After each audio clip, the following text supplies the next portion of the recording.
Hello everyone, I'm John Higgins. This is PNG Tonight. Coming up, take back Papua New Guinea. The catchline for Oro Governor Gary Jufa, urging all Papua New Guineans to get the small things right. Also, we look at tourism plans in the Jawaka province.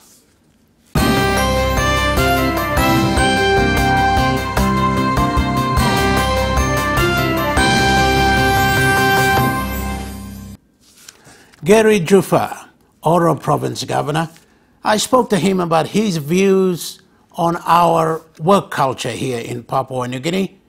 He keeps it simple and straightforward. Thank you, Governor Jufa, for talking to us again. Certainly. Welcome to the program again. Thank you. So, you know, since our last interview, Facebook is full of you and your comments. Take back Papua New Guinea. It's a strong line. Take back Papua New Guinea. Tell us about it. Yes. And, you know, when that phrase first came about, I started to get a lot of feedback, negative and positive. And I had to make the effort to try to clarify exactly what I meant by that phrase. But I've also held myself back. So I wanted that message to just start to sink in. Now, the point is, John, the message is about developing a sense of dignity, of developing a sense of standards, of professionalism, and saying that we are global citizens and we can make it in this world. We can match it with the best in this world.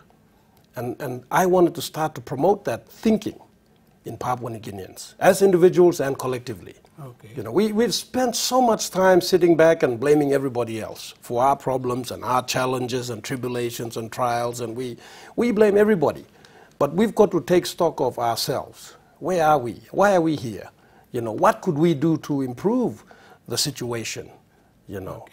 And that's the whole concept of take back PNG. Okay. You know. Specifically, are you looking at health? People should look at their health or their work ethics. What is it?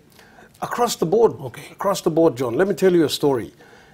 When I travel around the world and I meet Papua New Guineans in the world, working or studying or living there, I find some of the most committed professional people that I've ever come across, you know, and they're doing quite well out there. You put a Papua New Guinean anywhere in this world, he is going to succeed or she is going to succeed. And not only that, they are going to surpass all expectations. Right.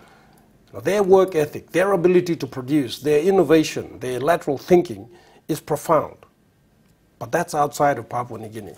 Now, when we come back to Papua New Guinea, all you have to do is get off at the airport and drive to any location. And on the way there, you will be frustrated and angry with the lack of common sense and respect and lack of standards that you are going to experience and witness.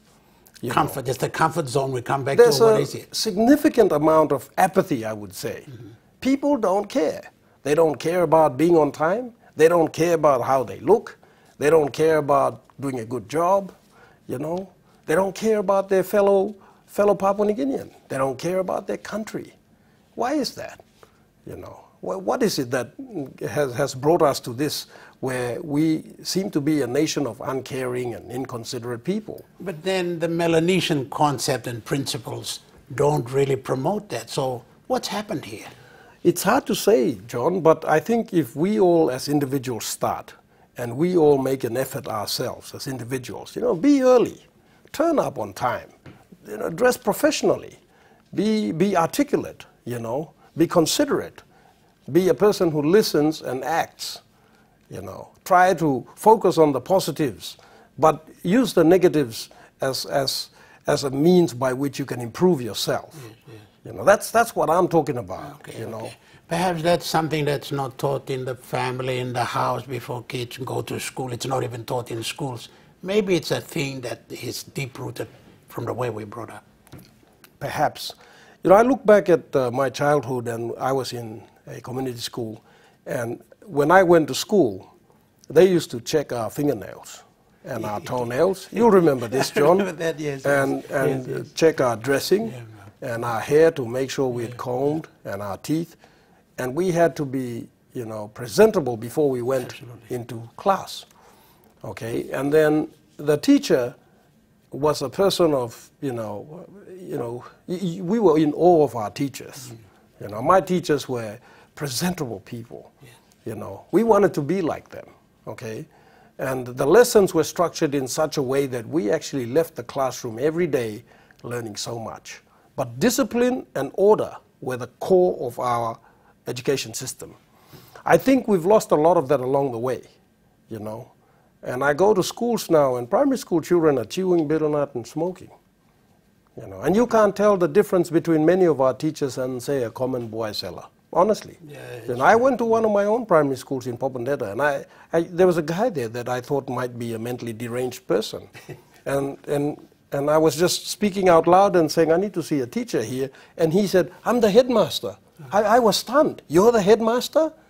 He had one blue slippers and one green one and a liter of boa in his mouth, and his buttons were all wrong, and I said, this is the person that's going to be teaching our children? You know, what type of an example is this? You know, but then where are the school inspectors? They should have set a standard. Yes, right. And here, John, is what I really want to focus on in Take Back PNG, setting standards.